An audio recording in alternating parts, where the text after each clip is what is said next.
name is Dr. Anthony Levatino. I'm a practicing obstetrician-gynecologist, and I've performed over 1,200 abortions.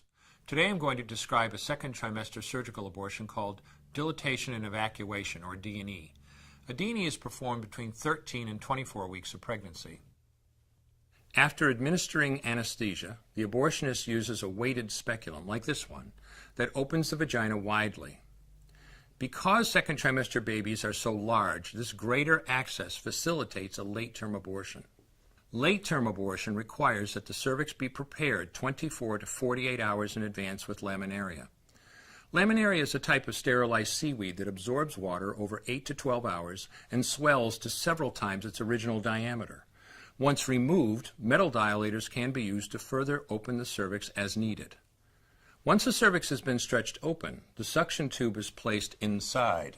A baby at 20 weeks gestation is as big as the length of my hand, from head to rump, not counting the legs. The suction machine is turned on, and pale yellow amniotic fluid surrounding the baby is suctioned out through the catheters. With babies this big, they don't fit through catheters this size. The baby's bones and skull are too strong to be torn apart by suction alone. This is a Sofer clamp. A Sofer clamp is made of stainless steel. It's about 13 inches long. The business end is about 2.5 inches long and 1/2 inch wide, and there are rows of sharp teeth. This is a grasping instrument. When it gets a hold of something, it does not let go. The abortionist uses this clamp to grasp an arm or leg. Once he has a firm grip, the abortionist pulls hard in order to tear the limb from the baby's body. One by one, the rest of the limbs are removed, along with the intestines, the spine, and the heart and lungs. Usually the most difficult part of the procedure is extracting the baby's head, which is about the size of a large plum at 20 weeks. The head is grasped and crushed. The abortionist knows he has crushed the skull when a white substance comes out of the cervix. This was the baby's brains.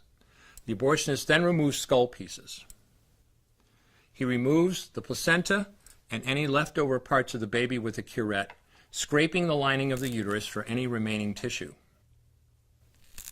The abortionist then collects the baby parts and reassembles them to make sure that there are 2 arms, 2 legs, and all the pieces. Once all the parts have been accounted for, the abortion is complete. For the woman, this procedure carries a significant risk of major complications, including perforation or laceration of the uterus or cervix, with possible damage to the bowel, bladder, and other maternal organs. Infection and hemorrhage can also occur, which can even lead to death. Future pregnancies are also at greater risk for loss or premature delivery due to abortion-related trauma and injury to the cervix. As I mentioned at the beginning, I'm Dr. Anthony Levatino, and in the early part of my career as an OBGYN, I performed over 1,200 abortions.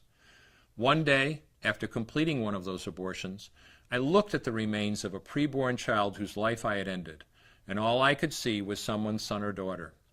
I came to realize that killing a baby at any stage of pregnancy for any reason is wrong. I want you to know today, no matter where you're at or what you've done, you can change. Make a decision today to protect the preborn. Thank you for your time.